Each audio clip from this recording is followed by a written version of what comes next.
What's up, guys? So I'm gonna do a quick YouTube video here. I'm gonna try anyway, using my gimbal here, and I'm not good at it. So if you guys follow any of our projects, you know that we take great care in our paint jobs. So this particular vehicle is a 1970 Volkswagen bus, and we have two coated it with Evercoat and block sanded it. So right now we are at a 240 stage block sand by hand. As you can see, it's super smooth.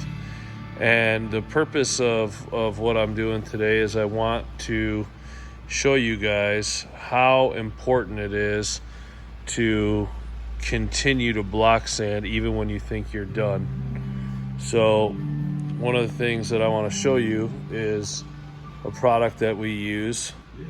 It's graphite. A lot of guys will not use graphite. They don't like to use it, or they say it's a waste of time and money. But I'm going to show you why it's important. So right now we're at a 240 and 320 block sand, and now we're going to take the graphite and we're going to put it on this panel. We're just going to smear it all over the panel. We're going to rub it in really, really good. Put some more of it on here. And we're going to rub it all over this entire panel.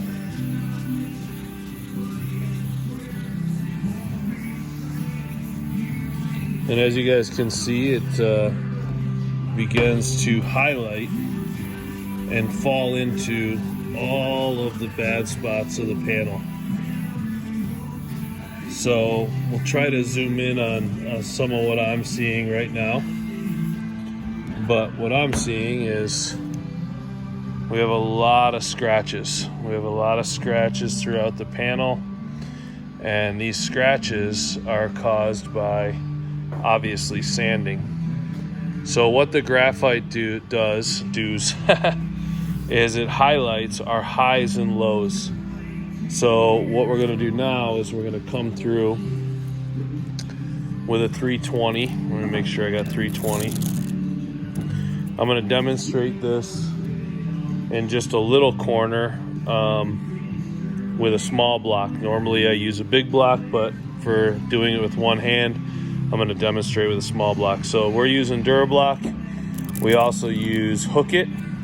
A lot of guys will use stick paper. We use 3M Cubitron Hook It. It's a lot more expensive of a paper, but it does not clog up, and the perforations really help you sand. So now we're going to just slowly start working this graphite into the panel. And our goal is to sand this, and normally I'd be doing this on a much bigger scale, but I'm just trying to do a little area to demonstrate. So I'm gonna sand this until that graphite is completely gone. Now I'm on a 320, and I'll do this whole door. I'll actually do the whole car by hand. I know a lot of people say, oh, you're not doing that right, but I'm doing it one-handed, and I'm just doing a small corner so I can demonstrate how far I want to go. So I'm going to sand that until the graphite is completely gone. This door is actually sanded very well on the first round. So, okay, now I see what I'm looking for. So right here, you guys see those little speckles?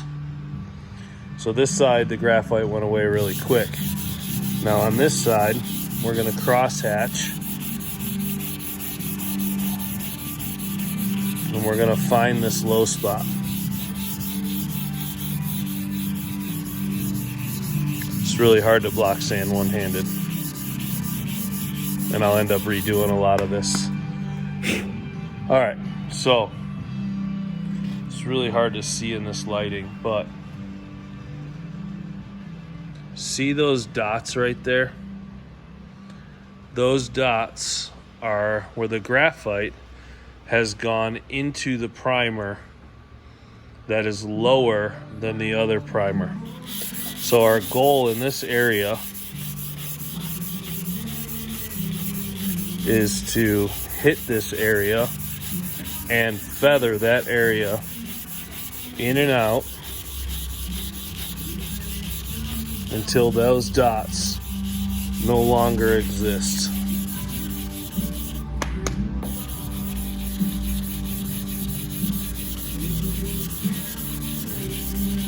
Now, by doing this, we're creating a perfectly smooth surface.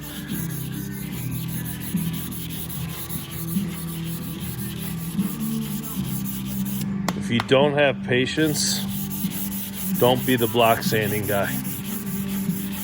I don't have a lot of patience, but I'm developing them slowly because I have to be a part of my own block parties.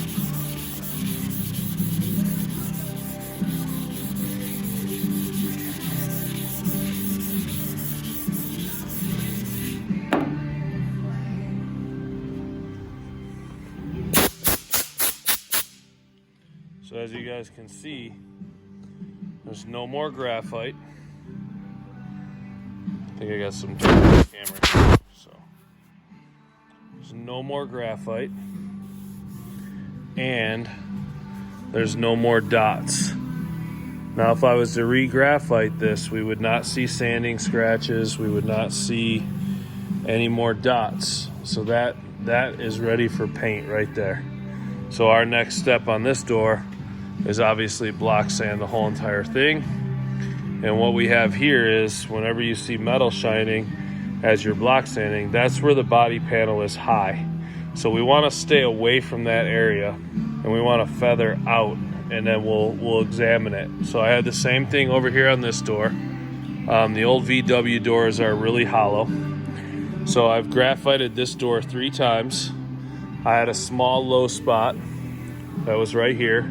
So I feathered that out. That's probably about a 16th to an 1/8 inch of filler right there. And we feathered it out, and you see that I have spots around because this valley was low. So we took care of that valley. We dollied it from the other side, took care of some stuff, and got that spot so it was no longer low. I'll go through, I'll reprime that, and I'll reblock it. Now, as you can see, we're going through this entire bus. So we'll block that, and when we block this, we block it from panel to panel. Those doors were on when we did the initial block sand. So those doors, after we did the initial block sand, we come all the way across the panel and we cross onto the door so that we're sanding the panels together. As you can see, this can be a very painstaking and exhausting procedure, but we have to do it. You know, all of our cars get block sanded to this level, and then they get painted. So the interior of this one is already painted. So obviously it's dirty right now because we're block sanding, but we already painted the interior. We'll mask it off to paint the exterior. So that's our block sanding procedure. We did it on these bumpers right here too. So these are the bumpers for this vehicle. We found 2 low spots where we came through and we filled, and then came through and resanded them out again, and they'll get another round of primer. So that's kind of block sanding 101. Obviously there's a lot more to it, and I can't show you the whole door doing it one-handed, and I'm currently alone at the shop. So that's what we get. So you guys have a great day.